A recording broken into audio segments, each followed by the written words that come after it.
Այնուամենայնիվ մնում է տարակուսերի, թե ինչու լրագրող Նիկոլ Փաշինյանը, որ հիմա վարչապետի պաշտոնում է, մամուլի շատ լավ իմանալով եւ հասկանալով մամուլի դերը,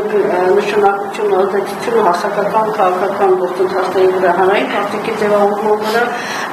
փոխանակ փորձի համագործակցել կամ համագործակցության եզրեր գտնել լրատվական միջոցների հետ, մնալով գուցե եւ ես ասած տարբեր կողմերում, գնում է ավելի հաճախ գնում է դիմակայության ճանապարհով։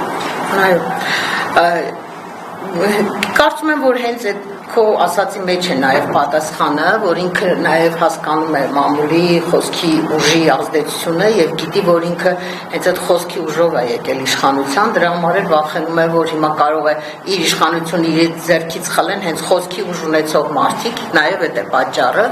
եւ երկրորդն էլ գիտես այս վերջի գոնե 1-2 տարին այնքան իրանք նյարդային, անհավասարակշիռ, ցնցումային, հիստերիկ վիճակներում են, որ շատ դժվար է տրամաբանություն տեսնել իրենց գործողությունների մեջ։ Չես նկատել, նույն խոսքի մեջ ինքը ուրեմն հարձակվում է լրագրողի վրա, սկսում է գոռալ վիրավորել, կեսից հասկանում է, որ չափն անցել է, կեսից սկսում է ներողություն խնդրել։ Այսինքն մի մարդը այնքան երկվության մեջ է իր անձը, ինքը չի կարող դաժե կողմնորոշվի վիրավորի, թե բարեկամություն անի, ներողություն խնդրի, թե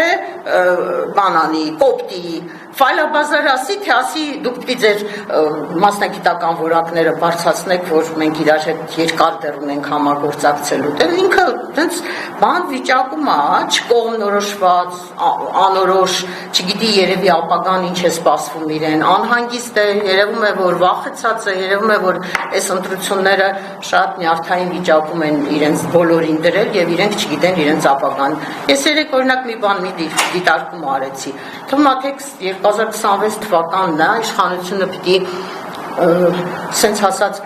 ընդլայնված լիներ, նոր մարդիկ հայտնվեին, սերնդափոխության ինչ-որ փորձեր արվեին, ի վերջո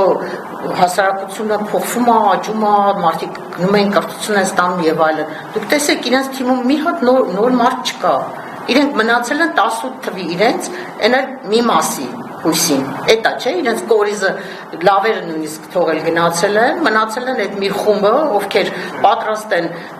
խելակորույս առանց առարկության ենթարկվել Նիկոլին եւ այդ ուսապարկի դերում, կոճակ սեղմողի դերում իրենց արդարացրել են։ Միայն այդ մարդիկ են, չէ, մնացել այդ թիմի կազմում։ Այսինքն ոչ մի հստությունը կներեք, դուք բացատրում եք նրանը, որ կարող է եւ չվերարտադրվեն։ Այո, իհարկե։